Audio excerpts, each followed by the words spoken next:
Assalamu alaikum students. Welcome to our online English class. I know that you all are at home and you have to study at home. Today I am going to teach you the exercise of the poem Moonwind. Understanding the poem, answer the following questions.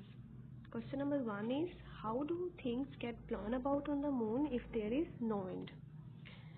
अगर moon पे wind नहीं है तो किस तरह से चीज़ें blow करती हैं?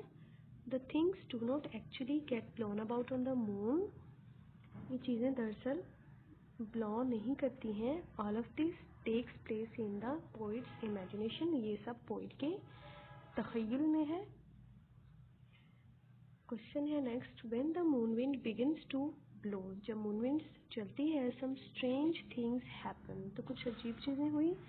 Make a list of all the unlikely things which take place on the moon.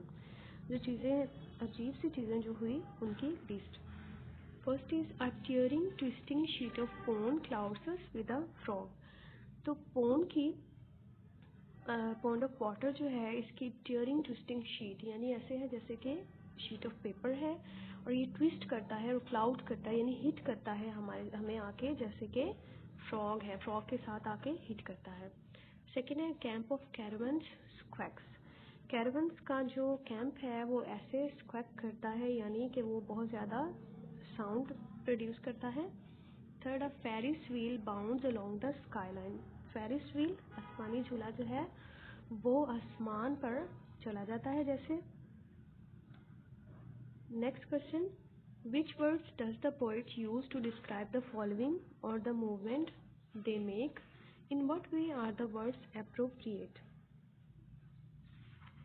Movement के लिए पोइट ने जो वर्ड्स डिस्क्राइब करने के लिए मूवमेंट को, वो कौन से वर्ड्स हैं? वर्ड है candle, flame शिवर्स out. A candle शिवर्स a little before going out in the wind. हवा की वजह से कैंडल जो है वो शिवर करती है. This makes the word appropriate, और ये वर्ड को एप्रोप्रिएट करता है. Giant marquee booms and flounders. Boom is a sound that is usually made by very large objects. बड़ी बड़ी आवाज़ों के लिए, गूंज वाली आवाज़ों के लिए ये साउंड यूज़ होती है boom. This makes the word appropriate, ये वर्ड को एप्रोप्रिएट करता है. Things that are not steady flounder, चीज़ें जो तेज़ी से नहीं हरकत करती. So these words are appropriate to describe the movement of a giant marquee. Giant marquee की मूवमेंट को के लिए एप्रोप्रिएट है ये. Hands and cabbages squall. Squall is a sudden violent gust of wind. जी, ये सडन वायलेंट है gust of wind का. Hands and cabbages are heavy like stones. Squall is appropriate to describe their movement. Pond. A pond can be seen tearing and twisting in the wind. Pond's water moves with the movement of the wind. Caravans tearing and twisting, squawks and takes off. Caravans are usually make a lot of noise before they depart. So these words are appropriate to describe their movement. Ferris wheel bounds. Ferris wheel shakes when it is going at all full speed. From a long distance, you may think that it is not moving but jumping. This makes bounds an appropriate word to describe its movement. Next question, the rhyming scheme of the poem is A, B, C, B.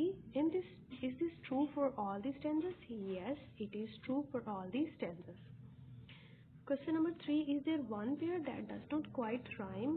Of giraffe. Does not quite